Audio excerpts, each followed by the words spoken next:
দেখুন ৭টি কারণে আমাদের দোয়া কবুল হচ্ছে না। বিশিষ্ট মুহাদ্দিসিনে কেরাম, মুফাসসিরিনে কেরাম হাদিস শরীফ থেকে এই বিষয়টা উল্লেখ করেছেন। ৭টি কারণে আমাদের দোয়া কবুল হয় না। এর ১ নাম্বার যে কারণটা উল্লেখ করেছেন এটা হলো শিরক করা। যারা শিরকে অভ্যস্ত হয়েছেন, যারা আল্লাহর সাথে শরিক করেন, আল্লাহ ছাড়া অন্য কাউকে প্রভু মানেন, তাদের দোয়া আল্লাহ সুবহানাহু ওয়া তাআলা কবুল করবেন না। সম্মানিত দর্শক ও শ্রোতা, কারণ আল্লাহ সুবহানাহু ওয়া তাআলা বলেছেন ইন্না শিরকা লা যুলমুন আযীম, নিশ্চয়ই শিরিকটা হচ্ছে সবচেয়ে বড় জুলুম। সুবহানাল্লাহি ওয়া বিহামদিহি, নাউযুবিল্লাহ। সম্মানিত দর্শক ও শ্রোতা, ২ নম্বর যে বিষয়টা হচ্ছে এটা হলো কোনো মুমিন মুসলমানের সাথে যদি কলহ, বিবাদ, ঝগড়া ঝাঁটিতে লিপ্ত থাকেন, তাহলে কিন্তু আল্লাহ সুবহানাহু ওয়া তাআলা আপনার দোয়াকে কবুল করবেন না।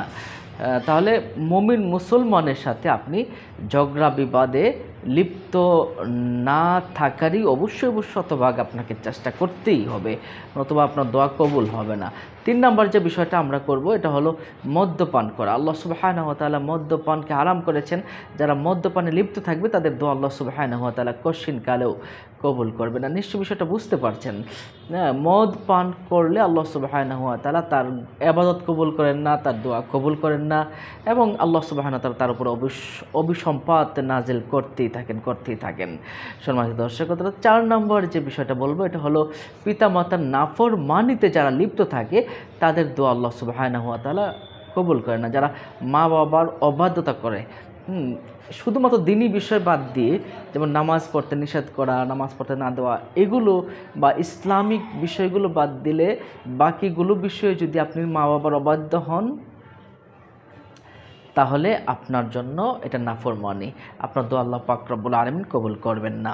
সম্মানিত দর্শক ও শ্রোতা, আপনি খাবার দাবারে যে হালাল যদি না থাকে, পোশাক আশাকে যদি হালাল না থাকে, এগুলো যদি হালাল না হয়, খাবার দাবার যদি হালাল উপায়ে উপার্জন না হয়, পোশাক আশাক যদি পবিত্র না হয়, হালাল উপায় না হয়, তাহলে কিন্তু আপনার দোয়া কিন্তু কবুল হবে না। আর এটাই হচ্ছে সবচেয়ে বড় জিনিস, হালাল খাবারটা।